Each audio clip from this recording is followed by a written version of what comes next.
The delivery van coughed like a dying beast as Kale Orion slammed his fist against the dashboard. For a heartbeat it wheezed, then roared back to life, trembling beneath his hands. "That's it, girl," he muttered, patting the console as if it were a loyal hound. "We've got mouths to feed." The heater fought a losing battle against the blizzard outside. Wind clawed at the windshield, snowflakes slashing sideways, faster than the wipers could keep up. Beyond the swirling white, shadows floated above, Skirich, the cities that hung in the stratosphere like inverted mountains. Their underbellies glowed with warm gold light, climate-controlled perfection. Kale had never set foot in them. Up there, nobles strolled in gardens that bloomed year-round, eating fruit that never froze. Down here in Frostvale, people scraped ice from windows, prayed their heaters would last another night, and paid too much for hot food. And Kale Orion delivered it, no matter the storm. He'd been on Aureliax 3 years. 3 years since Earth. 3 years since Maria. 3 years since the accident that left a box-marked nursery untouched in the corner of his tiny apartment. He delivered meals now, not orders. And yet, every time the storms howled, the soldier inside him stirred. The van lurched sideways, skidding across the frozen road. Kale cursed, jerking the wheel. Through the white blur ahead loomed a silhouette, a luxury hover car, overturned on its side. Chrome body dented like a fallen beast, its once pristine door ripped completely off. A Skirich vehicle. Worth more than Kale earned in 5 years. It had no business here, stranded in the storm. Expensive didn't matter on Aureliax. The blizzard swallowed rich and poor alike. Kale should have driven on. The construction workers in Frostvale would be waiting for their steaming parcels, and every minute drained his van's battery reserves. But then he saw it. A flash of violet through the snow. His hands moved before his brain agreed. The door banged open, and the storm punched him full in the face. His thermal suit caught the worst of it, but ice still needled his skin. He pushed forward, boots sinking knee-deep in powder. Inside the wreck, half buried in snow, lay a child. She couldn't have been more than 8. Skin the color of amethyst, lined with spreading white fractures as if she were porcelain cracking from within. Her breath came shallow, lips blue despite her alien tint. Eyes flickered open, violet and glazed. "Halt, commoner," she whispered, raising one trembling hand in a parody of command. "You, stand before Princess Lyra Solen, heir to all snowflakes." Kale's chest tightened. The voice was weak, but the arrogance was clear. Trauma made people retreat into fantasy, he'd seen it in soldiers who couldn't bear the battlefield. Poor kid was probably delirious. "Right. Your Highness." He stripped off his thermal jacket, ignoring the thought of how much the replacement would cost, and wrapped it around her tiny frame. She shivered, murmuring, "This smells strange, like cheese, and tomatoes." "Pizza grease," Kale said. "Finest quality in Frostvale." Her forehead crinkled. "Is that peasant food?" He almost laughed. "The best peasant food money can buy." She weighed almost nothing when he lifted her, as if he were carrying glass. Back in the van, he cranked the heater to maximum, praying it wouldn't give out. The white cracks in her skin slowed, but didn't fade. "What about your parents?" he asked, navigating through the storm by memory. "Mama rules the winter," Lyra whispered. "She's very busy. Very important." "I bet she is." Kale shook his head. "Probably a Skirich worker in one of the climate control stations. Long shifts, brutal conditions. No wonder the kid spun fantasies of royalty." "You don't believe me," she said, not quite a question. "I am Princess Lyra Solen," she insisted with sudden strength, third of her name, heir to the throne of eternal frost. "And you are Kale, delivery man, first of his name." "That's the only title I've got," he said. His apartment block appeared through the blizzard, a slab of concrete that looked like it had been losing a battle with time for decades. He carried her inside, trudging up 4 flights of stairs. The elevator had died long ago. She wrinkled her nose the instant he opened his door. "This palace is small." "Renovations," Cale muttered. He set her on his couch, which suddenly looked shabbier than ever. Her presence filled the room, even half frozen. He buried her under blankets, careful not to look at the sealed box in the corner. "Nursery. You must inform the kingdom," Lyra declared as if issuing an order. "They will reward you for rescuing me." Cale pulled out his comm unit. "What's your last name?" "Your real one." "Solen," she said proudly. "No hits in the missing children database. No alerts for a purple-skinned girl. Strange, but not impossible." Frostvale and Skirich barely communicated. "Hungry?" Cale asked. "Princesses don't get hungry. They experience royal appetite." "Would your royal appetite appreciate leftover pizza?" She considered, chin tilted imperiously. "I suppose I could sample it for diplomatic purposes." While Cale reheated slices, Lyra wandered his tiny apartment with the curiosity of an archaeologist. She picked up tools, mugs, anything within reach. Then she found the photograph. Maria, smiling with a hand on her swollen belly. "Who's this?" Lyra asked softly. "No one." Cale snatched it back, face tightening. "Pizza's ready." She didn't push. She ate with relish instead, cheese dangling from her mouth in the most unprincess-like manner. "Acceptable," she pronounced after her 3rd slice. "High praise from royalty." By the time she finished, her eyelids drooped.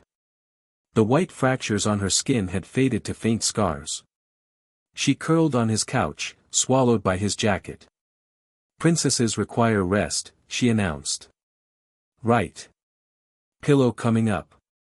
And you must tuck me in." He hesitated. Her voice cracked at the edges, not imperious anymore, just a scared child. Slowly, Cale pulled the blanket to her chin, the way he'd done once in an empty nursery. "Good night, Lyra. Sweet dreams." She yawned, murmuring, "Good night. Servant Daddy." The words hit like a physical blow. Cale sat frozen long after her breathing steadied, her small hand clutching his shirt like a lifeline. He should call Skirich authorities. Someone rich and powerful would be searching for their missing daughter. He should. But when she whimpered in her sleep, he only whispered, "Tomorrow. I'll call tomorrow." That night, in the frozen silence of Frostvale, Cale Orion sat guard by the couch, watching over a violet-skinned child who dreamed of dragons, and for the first time in 3 years, his apartment didn't feel like a tomb. The door didn't open. It simply obeyed. Cale Orion froze mid-flip over the pan of scrambled eggs. The deadbolt twisted itself, the chain unlatched, and the door swung wide as if it had been waiting all its life. The storm air that rushed and turned his breath to fog. And then she entered. A woman of twilight skin, the same purple hue as Lyra, but deeper, dusk caught in flesh. Her steps weren't steps at all but a kind of drifting, like gravity bent to her will. The temperature dropped sharply, frosting the edges of Cale's tiny dining table.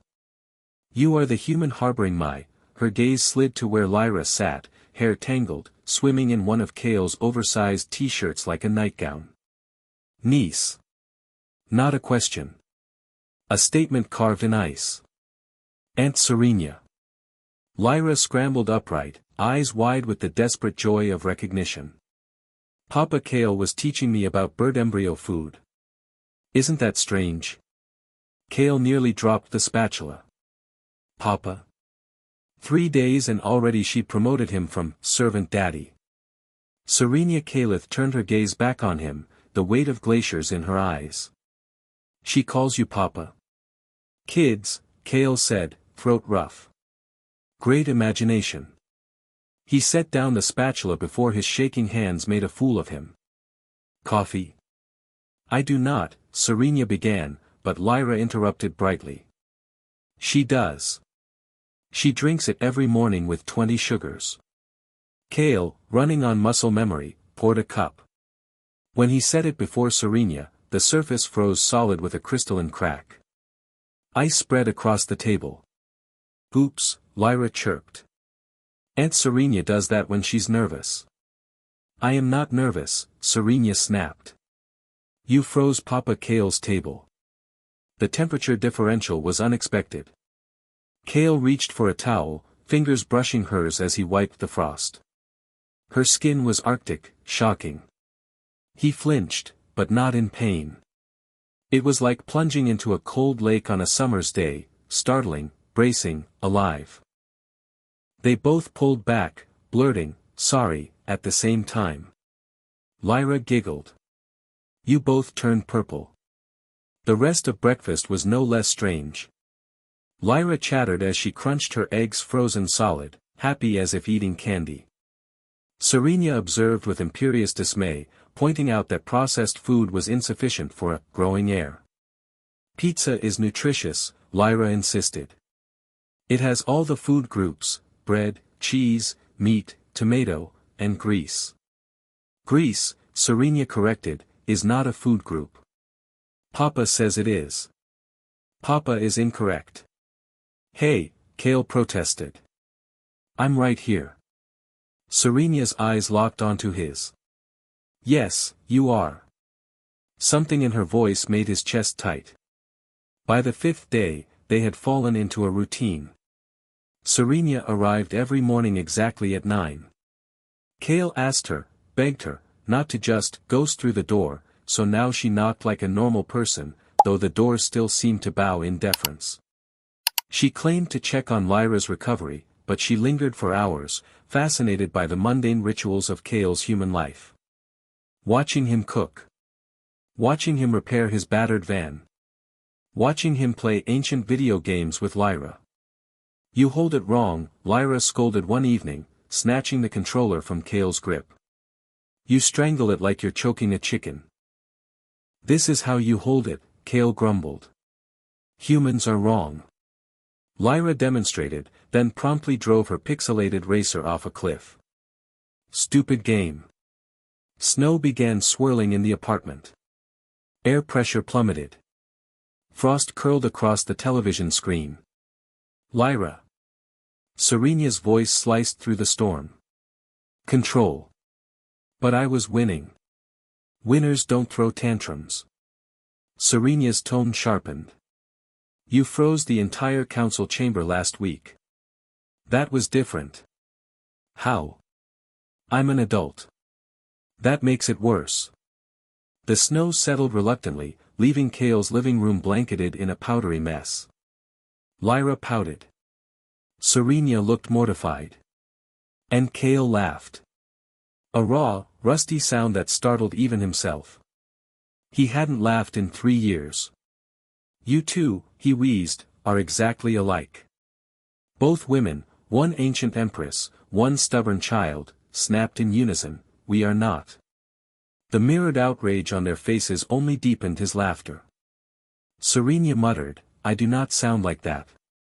You literally just did the thing, Kale gasped. What thing? The imperious I'm royalty and offended thing. Lyra gasped dramatically. Aunt Serena, he mocks our regal bearing. Should we freeze him? That seems proportionate, Serena agreed with mock gravity. They both raised their hands in overblown threat. Kale lifted the controller like a shield. Mercy. I'm just a humble delivery man. Lyra collapsed into giggles. Even Serena's lips twitched into a reluctant smile. And somehow, the tiny apartment in Frostvale didn't feel so cold anymore. By day 10, routine had become something dangerously close to family. Lyra demanded bedtime stories. Serena learned spaghetti was not, in fact, eaten with a knife and fork. Kale discovered that despite her regal airs, the Empress of Aureliax could not dab sauce off her chin to save her life. One night, Lyra asked Kale to sing her a lullaby. Without thinking, he began the song Maria used to hum while painting the nursery. Stars are dancing in the sky. Time for little ones to fly. His voice cracked. He almost stopped, until he saw Lyra's eyes, heavy with sleep, full of trust. "That's beautiful," she murmured. "Did your mama sing it?" "My wife," Cale whispered. "She was going to, for our baby." "What happened?" "They went to the stars." "That's sad." Lyra blinked slowly. "But I'm here now. Does that help?" His throat burned. "Yeah, Snowflake. It helps." "Can you be my real daddy?" she mumbled drowsily. "Even when no one's looking? Even if I'm not human?" He bent over, kissed her forehead. "Love doesn't care about that." She smiled in her sleep. "Not pretend," she whispered. "Not pretend." And Cale, staring at her, realized he believed it. In the doorway, Serenia Calith stood frozen, one hand pressed to her mouth. Her expression, usually a wall of frost, was cracked wide open, raw and aching. She fled to the balcony. Cale followed, finding her gripping the railing hard enough to whiten her knuckles. "I shouldn't have listened," she said hoarsely. "But I don't know how to stop. I don't know how to do this. I can summon storms. I can freeze oceans. But I can't braid my daughter's hair. I missed 7 of her birthdays. She ran away because I chose treaties over candles." Cale stepped closer. "You're here now. Am I? Or am I just pretending at being normal?" "She calls you Mama," Cale said softly. "Every night when you don't hear." Serenia's breath hitched. "You're here," Cale repeated, voice rough. "You ate my terrible spaghetti. You let her beat you at video games. That's what matters." She opened her mouth to argue, but he silenced her the only way that made sense, by kissing her. Ice flared between them, sharp and shocking, but then it melted into steam as her body pressed close, all contradictions, freezing and burning, alien and human, broken and healing. When they pulled apart, both gasping, snow swirled around them in a perfect spiral. From the couch, Lyra's small voice sang out mischievously. "Aunt Serenia and Papa sitting in a tree, KSSNG." Cale and Serenia groaned in unison. The little princess giggled herself to sleep. And Cale Orion realized, with a strange mix of terror and joy, that his lonely tomb of an apartment was becoming something else entirely. A home. The first warning came in silence. Cale Orion woke to find a single rose on his pillow. Not red, not living. A rose of solid ice, so cold it shattered the instant he touched it. Across his window, frost-etched words he could barely breathe as he read. "The bloodline must remain pure." He hid it. Serenia had been laughing more lately, loosening the armor of her regal posture. He couldn't bring himself to drag her back into fear. The second warning was louder.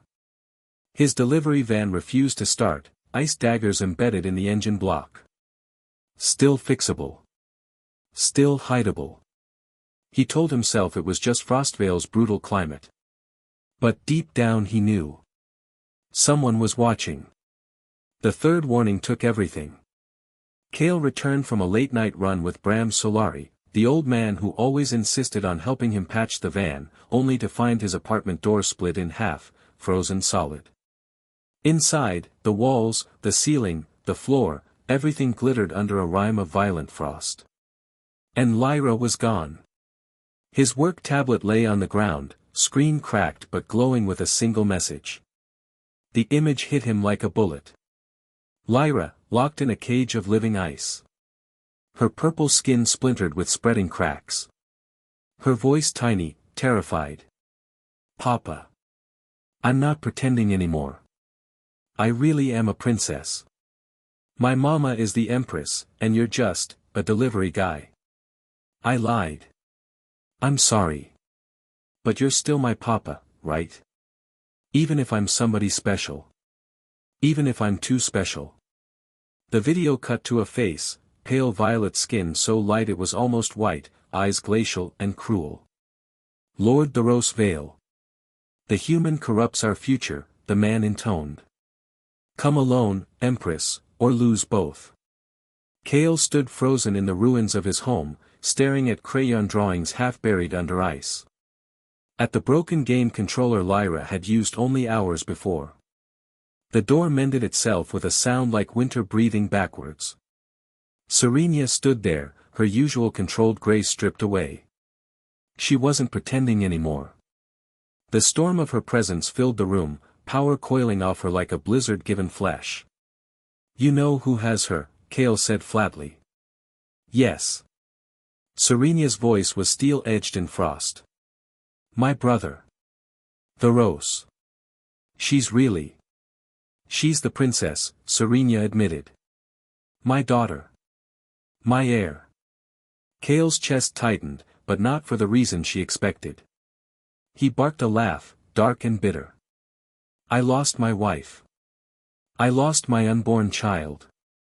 They were nobodies to the galaxy, but everything to me. I don't care if Lyra rules kingdoms or galaxies. She calls me Papa. That's all that matters. Serenia's fury cracked. For the first time since he met her, tears welled in her eyes. She stepped close, pressed her forehead to his. Then we go. Together.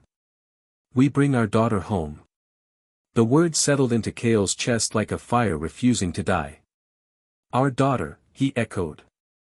The fortress rose like a frozen fist above Frostvale, its walls smooth as glass, repurposed from one of Skirich's old weather control stations. No sane man would have tried to scale it. Kale's van did anyway. Thermal treads screamed as they clawed the sheer ice wall, Serenia stabilizing their climb with bursts of controlled wind. This is insane, Kale muttered, jaw clenched around the wheel. Yes, Serenia agreed. Her hands glowed with contained stormlight. But it's our insane. The van crested the wall with a bone-shaking crash. Ahead, the fortress loomed, lights glimmering like eyes in the storm. The radio crackled. Mr. Orion. My grandson says you need help. Says the little purple girl who draws him pictures is in trouble. Kale nearly dropped the receiver. Bram. More voices followed. Maria from Sector 7, that princess taught my boy to read. You used your delivery voice, said it was a royal order. Worked like a charm. We're coming. Another voice, Jorge. She shared her lunch with my daughter. We owe her. Kale swallowed hard. This is dangerous. You don't. So is living in Frostvale, Bram cut him off. At least this danger means something. We'll keep his guards busy. You get your girl. And then the lights appeared. Dozens of vehicles, trucks, loaders, even stolen Skirich haulers, swarming the fortress's gates. Alarms shrieked. Automated turrets pivoted. But all defenses focused on the front. Leaving the loading dock at the back unguarded. Now, Serenia commanded. They abandoned the van, sprinted into the frozen service corridors. The air burned Kale's lungs with every breath, each wall radiating hostile cold. Can you sense her?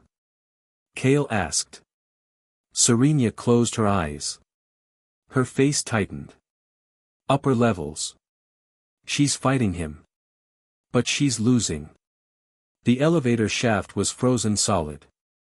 Kale didn't hesitate, planted thermal charges, grabbed Serenia, and dove behind a pillar. The blast ripped open a jagged climb. Stairs might have been easier, Serenia muttered, brushing ice shards from her hair. Stairs are for people who knock, Kale shot back. Together they climbed, 5 floors, 10, 15. Kale's muscles screamed, lungs tearing from thin frozen air. But every time he faltered, he heard Lyra's voice in his head, "You're still my papa, right?" They burst into a vast chamber. And there he was. Lord the Rose Vale stood beside a cage of living ice, bars pulsing with lethal frost.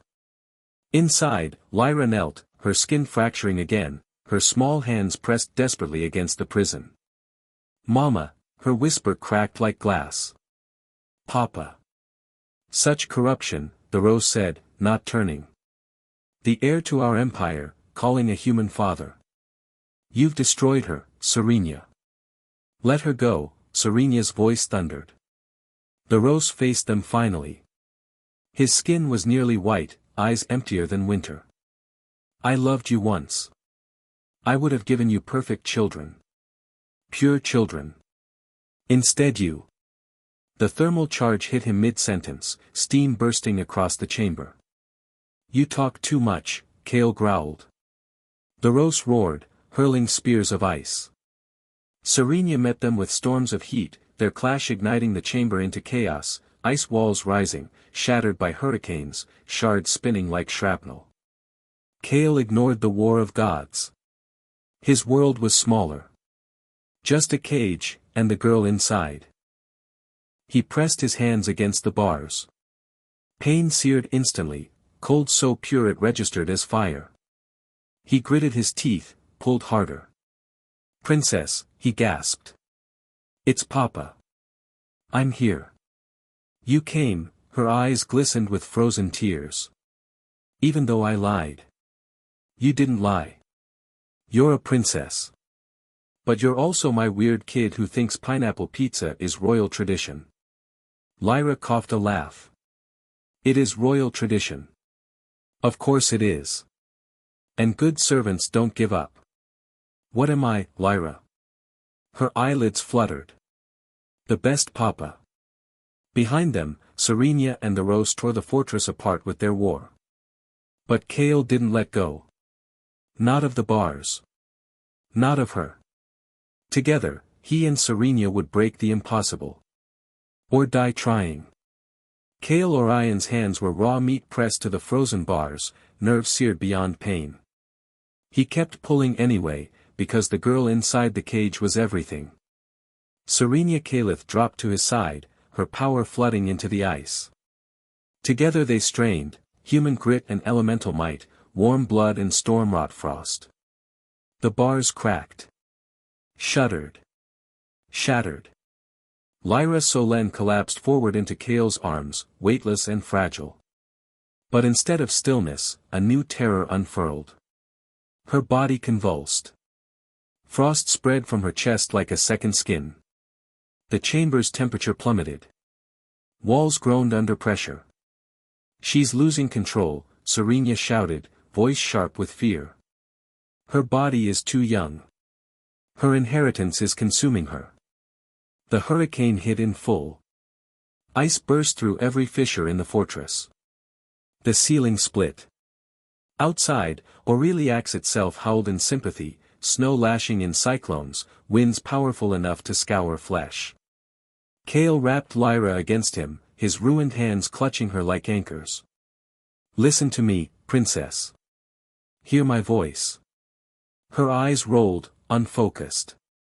"I can't." "Yes, you can. Remember our song." His throat tore on the words, but he sang anyway, broken and raw. "Stars are dancing in the sky.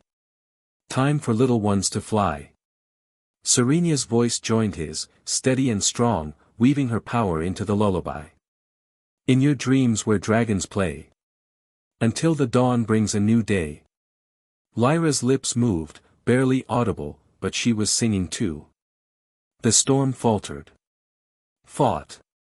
Raged against the fragile bubble of love binding them together. Kale's vision blurred, hypothermia sinking teeth into his bones. Serenia's magic flickered, her control fraying. "Papa's here," Kale whispered into Lyra's frozen hair. "Mama's here. You're safe. Come back to us. Together. Together." And just like that, the storm broke. The hurricane collapsed inward, dissolving into soft snow. The cage disintegrated.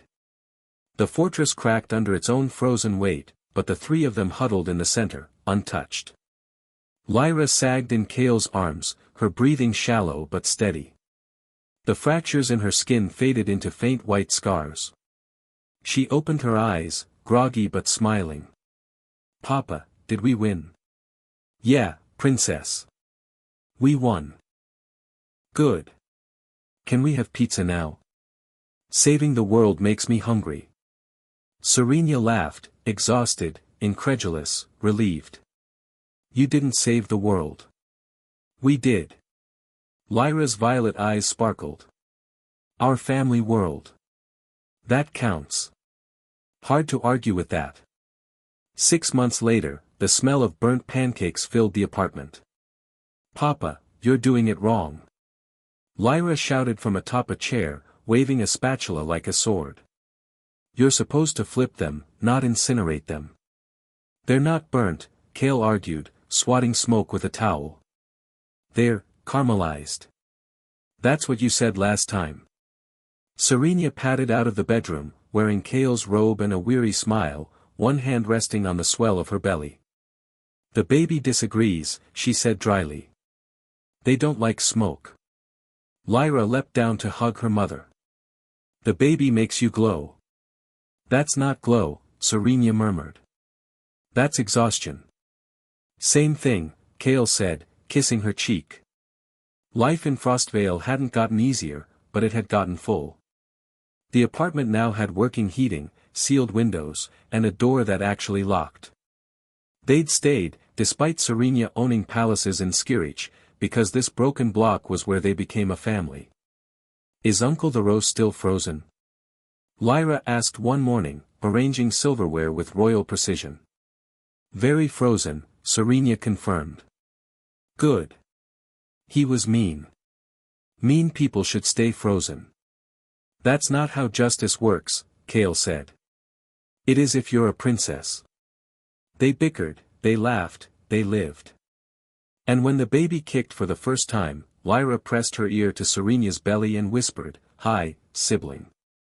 I'll teach you how to play games and trick Papa into pizza for breakfast." Years rolled on. Children multiplied. Chaos reigned, but the good kind, painted walls, tiny snowstorms in the hallway, arguments over breakfast metaphors. Kale sometimes looked around their crowded table, at Lyra bickering with her brothers, Serena smirking over tea, and thought, I was a ghost once. And now I'm alive. One night, Lyra asked him softly, Papa, do you miss Earth? He thought of Maria. Of the nursery that had never been filled. Of stars he'd left behind. Yeah, he said. But not enough to trade what I have now. Lyra smiled, resting her violet hand over his scarred one. Good. Because I'm keeping you. And in that moment, Kale Orion knew, she already had. 10 years later, their home had grown into a whole floor of the building. Children filled every corner. Neighbors came and went like extended family. Even Lord the Rose, thawed and reformed by relentless affection, joined their dinners, though he pretended not to enjoy them.